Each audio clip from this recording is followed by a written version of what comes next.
ሰላም ጤና ይስጥልኝ። ዛሬ ታሪክንና አሁንን እናወራለን። በጣም ታተርፉበታላችሁ። አብራችሁን ቆዩ። ሰላም ቤተሰብ። ዛሬ እንግዲህ የዳማት ነገስታት ስልጣኔን እንዲሁም ደግሞ ስለ አጨቃጫቂው አዲስ አበባ ጉዳይ ሁለት ርዕሰ ጉዳዮችን ይዤ መጥቻለሁ። አብራችሁን ቆዩ። አዳነ ዘሩ ነኝ።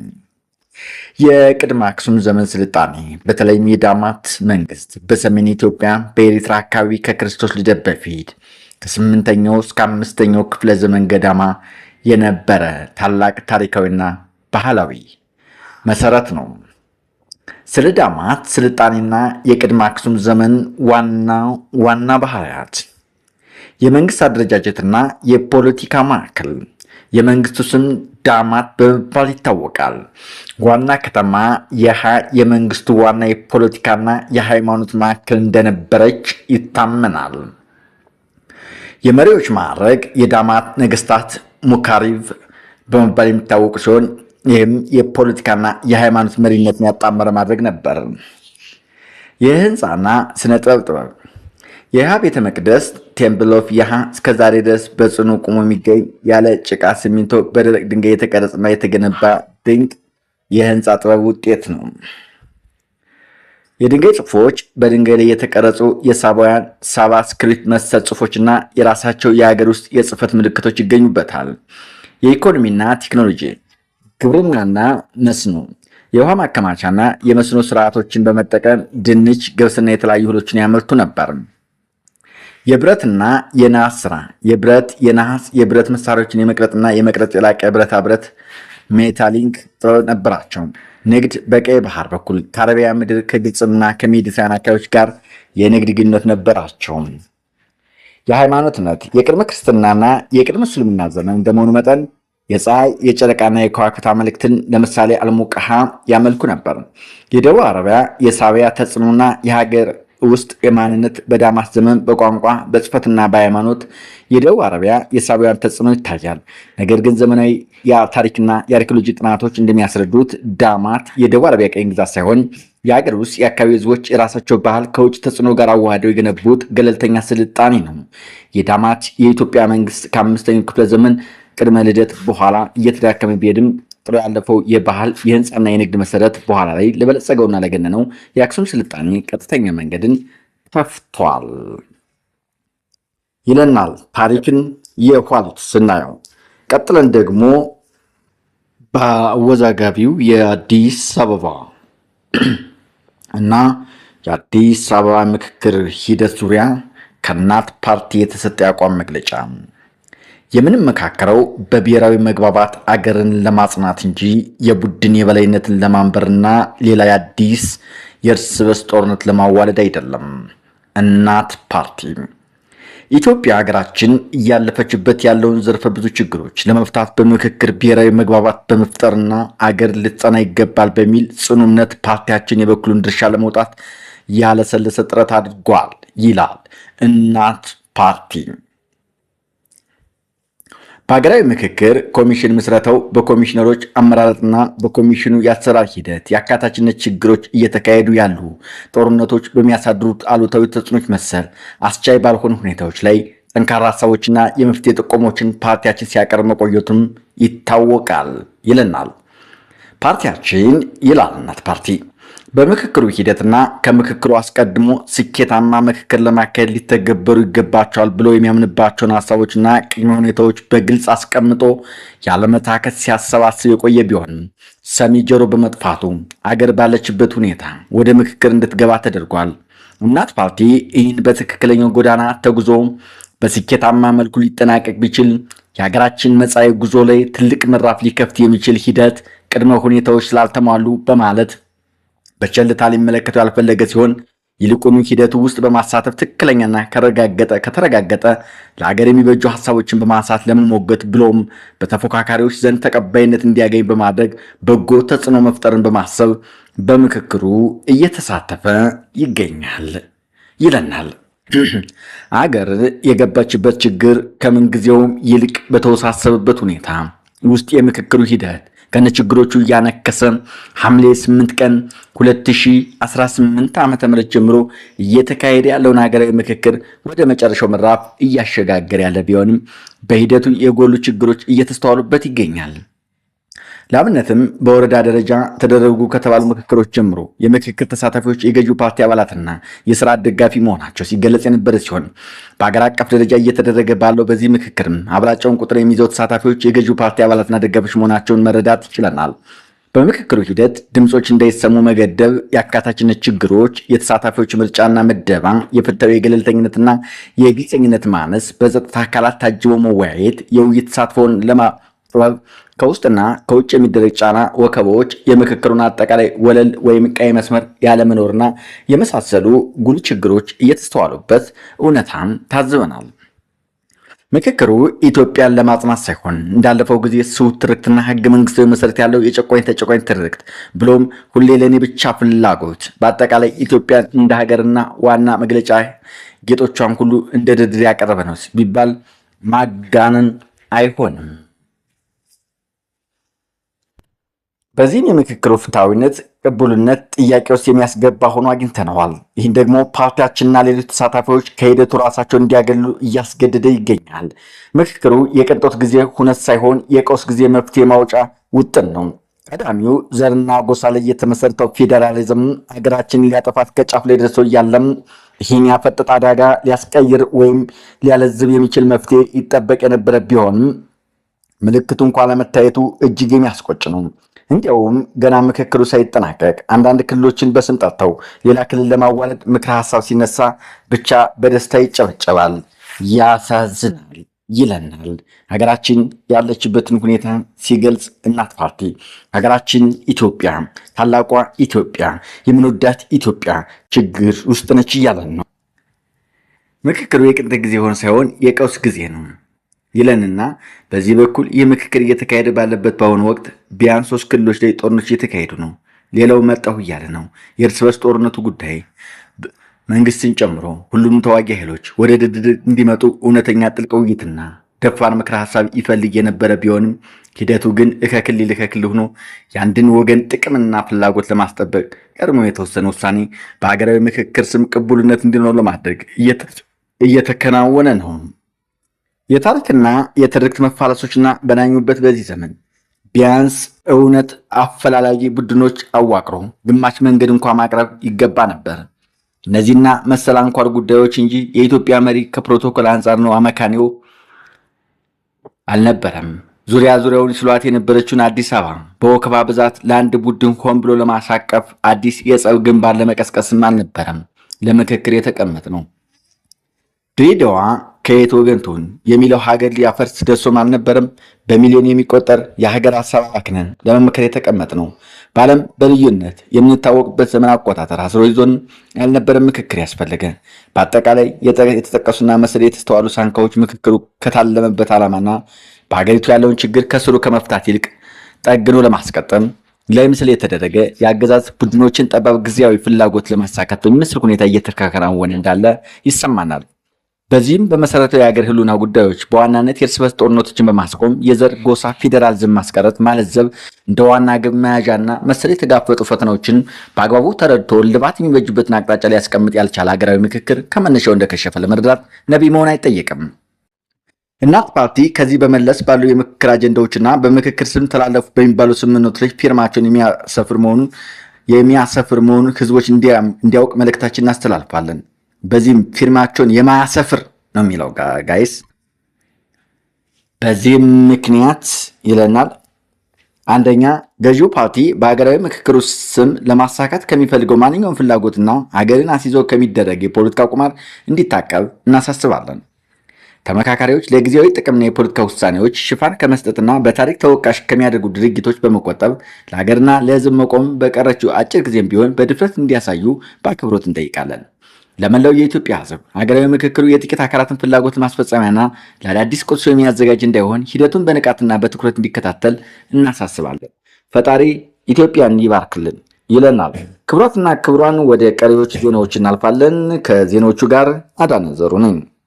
የሱዳን ፈጥኖ ደራሽ ኃይል በምህጻሩ ኤአርኤስኤፍ የሱዳን ዋና ከተማ ካርቱምን ጨምሮ የሱዳን ጦር በሚቆጣጠራቸው የተለያዩ ከተሞች ላይ ዛሬ በሰው አልባ አውሮፕላኖች ድሮኖች ጥቃት ፈጸመ። የአብይን ምስክሮችና የጦር ምንጮች እንዳሉት የዛሬው ጥቃት ለወራት ከተፈጸሙ ጥቃቶች በከፍተኛ ደረጃ የተቀነባበረ ነው። ፈጥኖ ደራሹ ኃይሉ ካርቱምን በኮርዶፋ የምትገኝ ኤል ኦቢድ እና የሰሜን ሱዳን ከተሞች አትባራና ኤልዳመርን ብዛት ባላቸው ድሮኖች መደብደቡን የሱዳን ጦር ምንጭ ተናግረዋል። ዜናው የዲደብሊው አማሪክ ነው። የሱዳን ጦር የፈጥኖ ደራሽ ኃይልን አስወጥቶ መልሶ ያዛትና ከዚህ ቀደም የድሮን ጥቃቶች ዓላማ የሆነችውን ካርቱም ለወራት አንጻራዊ መረጋጋት ሰፍኖባት ነበር። በካርቱም ጥቃቱ የደረሰው ከማለዳው 11 ሰዓት ላይ እንደነበር በወቅቱ ከአምዶርማን በሰሜን በሚገኘው ሞዲ ሴዲ እና የተባለው የደቡብ ጦር ሰፈር በኩል ደግሞ የጸረ አውሮፕላን ሚሳይሎች ድምፅ መሰማቱን የፈረንሳይ ዜና አገልግሎት ዘግቧል። የአይን ምስክሮች እንደተናገሩት ሰሜን ካርቱም ከናይል ወንዝ ባሻገር በኤል ድሮሸባ አካባቢ 2 ድሮኖችና 1 መስጊድና ኤሌክትሪክ ትራንስፎርሞች መጥተዋል። ድሮኖቹ በአየር መቃወሚያ ይመቱ አይመቱ ወዲያውም የተባለ ነገር የለም። በሲቪሎች ላይ የደረሰ ጥቃት ይኖር አይኖርም የተሰማ ነገር የለም። በሱዳን ጦርነት ከተጎዱ ሰዎች ቁጥር ከ200,000 በላይ ይገመታል።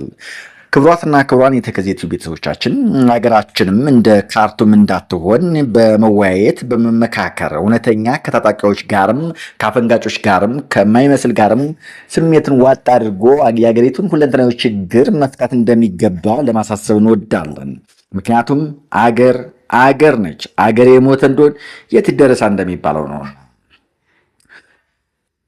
ክቡራትና ክቡራን እንግዲህ ሀገራችን እየመከረች ነው ተብሏን። ስትመክር ደግሞ በእውነተኛ በሀቅና ለሀቅ በተመሰረተ ምሁራኖችን ባሳተፈ ጥራቶችን ባዘጋጀና ሁሉን ተጠቃሚ ባደረገ መሆኑን አለበት።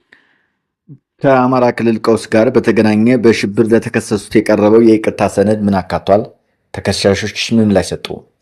ባለፈው ዓመት የአሜሪካ ጦር በየመን በፈጸማቸው ጥቃቶች 153 ንጹሃን መገደላቸውን የፔንታጎን ሪፖርት አመላከተ። ትራምፕ ከኔቶ ጉባኤ በኋላ ሊኖር በሚችል ስጋት ምክንያት አውሮፕላን መቀየራቸውን ተናገረ። የትራምፕ ማህበራዊ ሚዲያ ለመጠቀም ከ10 በላይ ኩባንያዎች በወር $100,000 በላይ ይከፍላሉ ተባለ።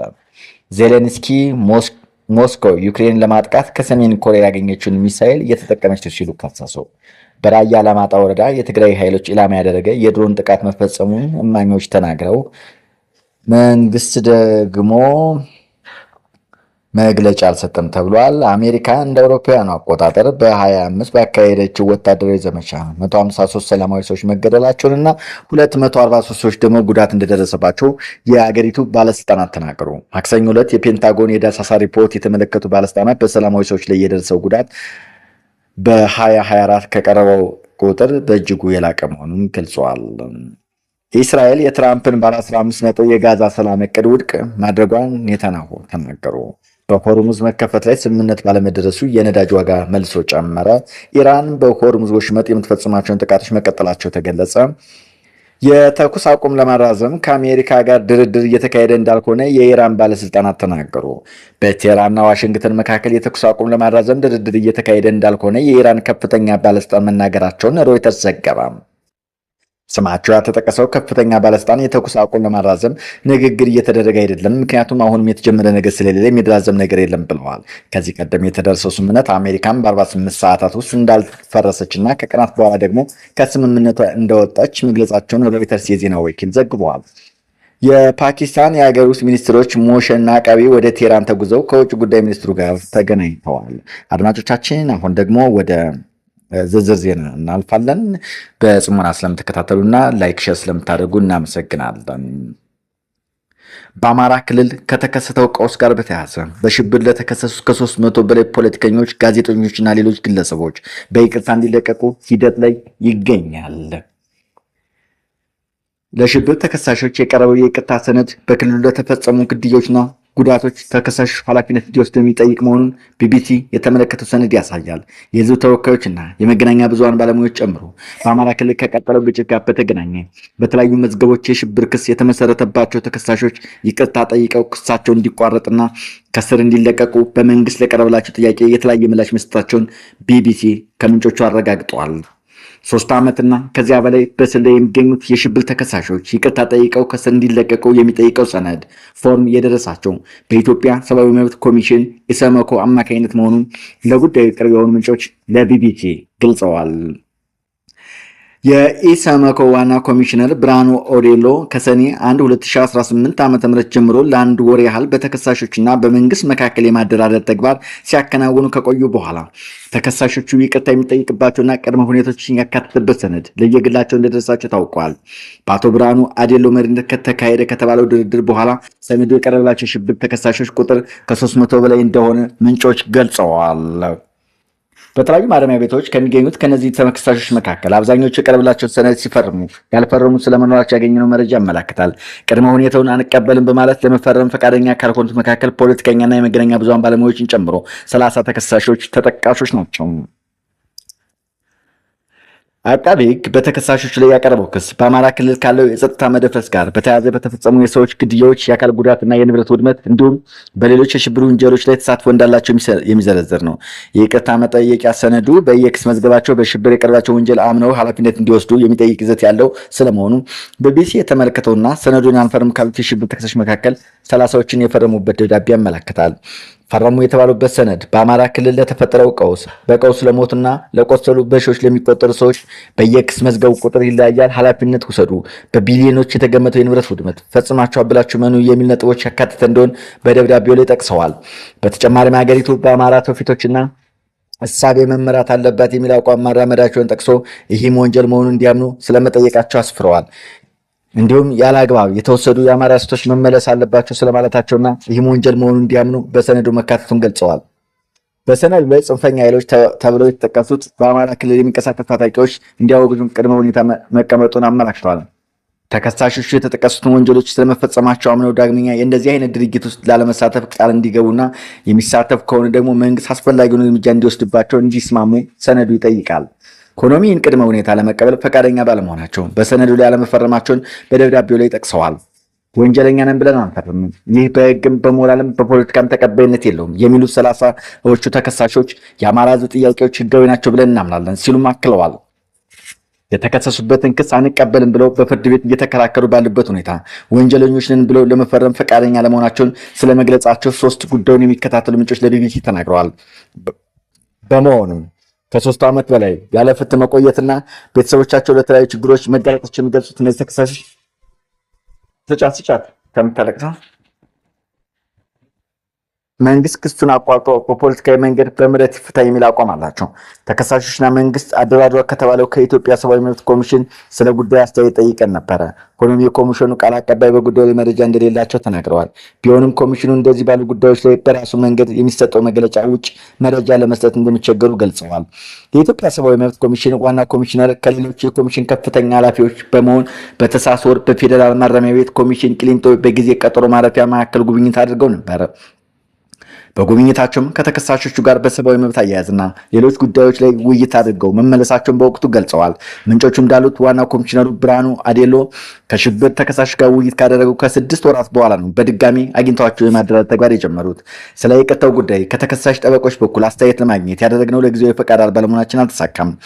ይሁንና ይቅርታ የመጠየቅና የመስጠት ሂደት ከህግ አንጻር እንዴት እንደሚታይ የጠየቅናቸው አንድ ህግ ባለሙያ እንደ ተከሳሽ ወንጀለኛ ተብሎ ካልተፈረደበት በስተቀር በይቅርታ ሂደት ውስጥ ማለፍ እንደማይችል ተናግረዋል።